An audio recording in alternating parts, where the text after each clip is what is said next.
Hello friends, मैं दीपा आप सभी का वेलकम करती हूँ अपने वाईटी चैनल पर। इस चैनल पर हम सीटेट की तैयारी को आसान और प्रभावी बनाते हैं। आज हम करने जा रहे हैं CTET paper 2 child development and pedagogy यानी सीटीपी के पीवाईक्यू की चर्चा।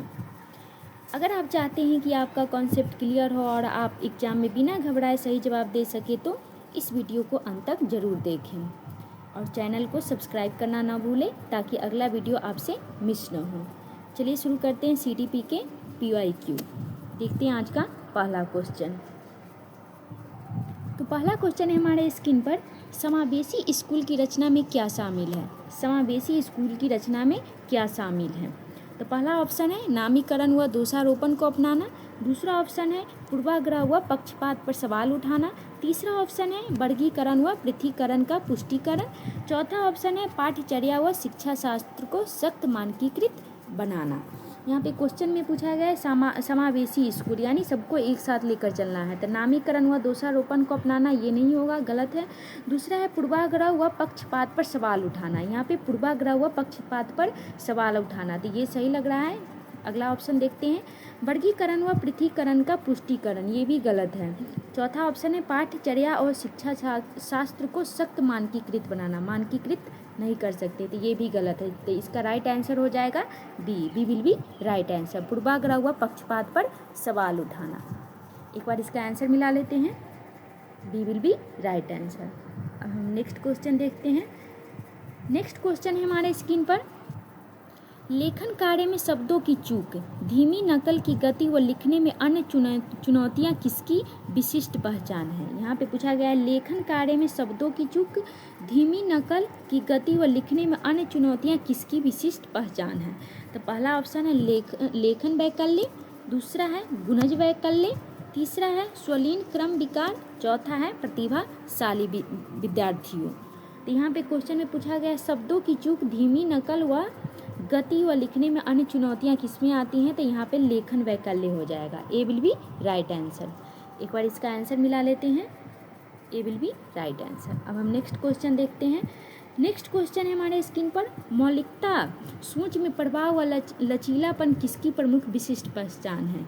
मौलिकता सोच में प्रभाव व लचीलापन किसकी प्रमुख विशिष्ट पहचान है। तो इसका ऑप्शन देखते हैं। पहला ऑप्शन है स्वालीनता, दूसरा ऑप्शन है सृजनात्मकता, तीसरा है भाषा वैकल्य, चौथा है ध्यान न्यूनता या अभिक्रियाशील विकार। तो इसका राइट आंसर हो जाएगा B will be right answer, सृजनात्मक। मौलिकता सोच में प्रभाव वाला लचीलापन किसकी प्रमुख विशिष्ट पहचान है। तो सृजनात्मक की विशिष्ट पहचान है, तो B will be right answer. एक बार इसका आंसर देख लेते हैं, B will be right answer. अब हम नेक्स्ट क्वेश्चन देखते हैं। नेक्स्ट क्वेश्चन है हमारे स्क्रीन पर, प्रभावशाली अधिगम के लिए शिक्षिकाओं को अपने विद्यार्थियों में किन कौशलों का विकास करना चाहिए। प्रभावशाली अधिगम के लिए शिक्षिकाओं को अपने विद्यार्थियों में किन कौशलों का विकास करना चाहिए। प्रभावशाली शिक्षण के लिए शिक्षिका को अपने विद्यार्थी में किन कौशल का विकास करना चाहिए, ये पूछा गया है। तो पहला ऑप्शन है समालोचनात्मक सोच, दूसरा है सृजनात्मकता, तीसरा ऑप्शन है समस्या समाधान, चौथा है कैसे सीखते हैं यह सीखना, और चौथा है पांचवा है ये सभी।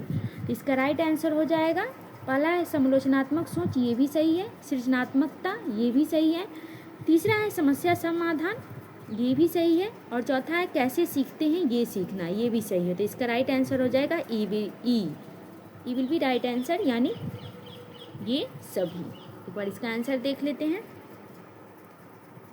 ई विल बी राइट आंसर। अब हम नेक्स्ट क्वेश्चन देखते हैं। क्वेश्चन नंबर 5 है हमारे स्क्रीन पर, बच्चों के सीखने के बारे में निम्नलिखित में से कौन सा कथन सही नहीं है। यहाँ पे नहीं दिया गया है, तो निगेटिव का आंसर हमेशा निगेटिव होता है। तो इसका एक बार ऑप्शन देखते हैं।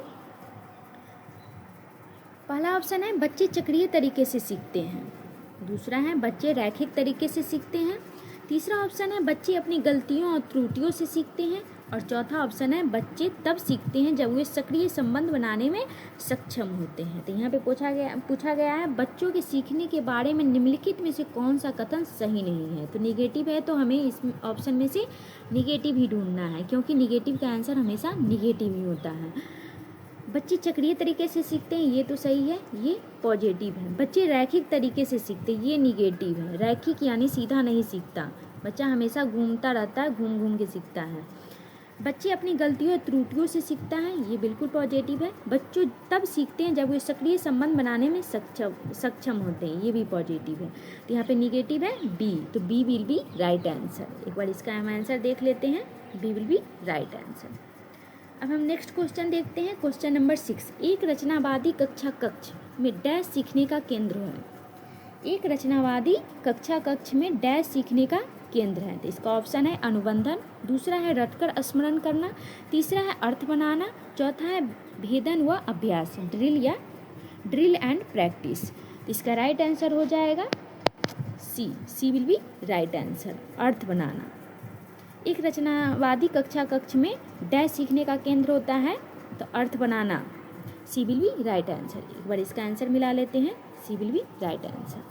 अब हम नेक्स्ट क्वेश्चन देखते हैं। नेक्स्ट क्वेश्चन है हमारे स्क्रीन पर, निम्नलिखित में से कौन सी भावना सार्थक सीखने की प्रक्रिया में बाधा डालती है। निम्नलिखित में से कौन सी भावना सार्थक सीखने की प्रक्रिया में बाधा डालती है। ऐसा कौन सा भावना है जो हमें सार्थक सीखने की प्रक्रिया में बाधा डालती है।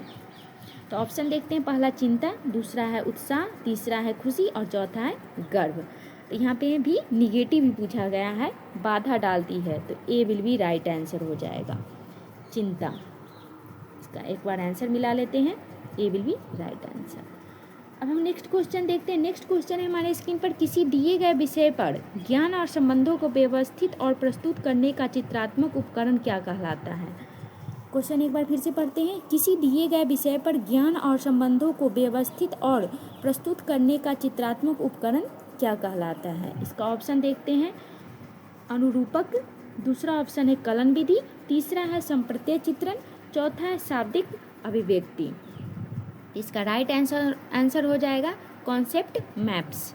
दिए गए विषय पर ज्ञान और संबंधों को व्यवस्थित और प्रस्तुत करने का चित्रात्मक उपकरण क्या कहलाता है, तो संप्रत्यय चित्रण, कॉन्सेप्ट मैप्स होगा। तो सी विल बी राइट आंसर। एक बार इसका आंसर देख लेते हैं, सी विल बी राइट आंसर। अब हम देखते हैं नेक्स्ट क्वेश्चन, ये आज का हमारा सेकेंड लास्ट क्वेश्चन है। निम्नलिखित में से कौन सा लेव वाइगोत्स्की के संज्ञानात्मक सिद्धांतों पर आधारित है। यहाँ पे देव नहीं, लेव होगा। लेव वाइगोत्स्की के संज्ञानात्मक सिद्धांतों पर आधारित है।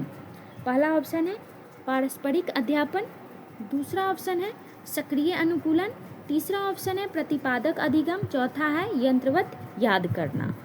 यहाँ पे लेव वाइगोत्स्की के संज्ञानात्मक सिद्धांत पर आधारित पूछा गया है, तो इसका राइट आंसर हो जाएगा ए विल बी राइट आंसर, पारस्परिक अध्यापन।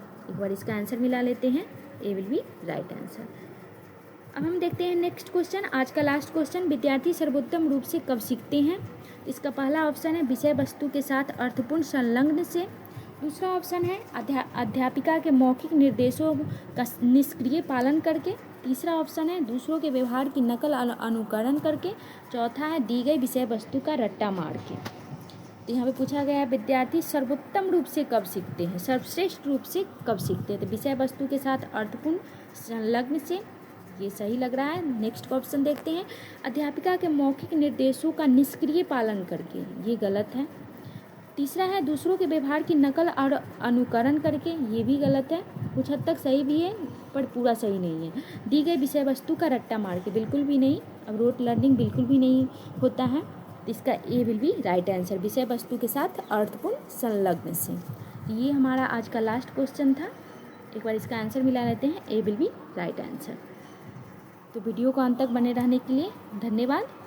आगे भी हम ऐसे ही क्लास लाते रहेंगे और सीटेट की तैयारी आप लोग करते रहिए। जुलाई में एग्ज़ाम ना हो, पर हो सकता है कि अगस्त में हो, क्योंकि अभी तक ऐसा कोई ऑफिशियल नोटिफिकेशन नहीं आया जिससे ये पता चले कि एग्ज़ाम होगा या नहीं होगा। तो हो सकता है जुलाई में नहीं होकर अगस्त में एग्ज़ाम ले लें। तो सीटेट की तैयारी करते रहना है। Thank you so much.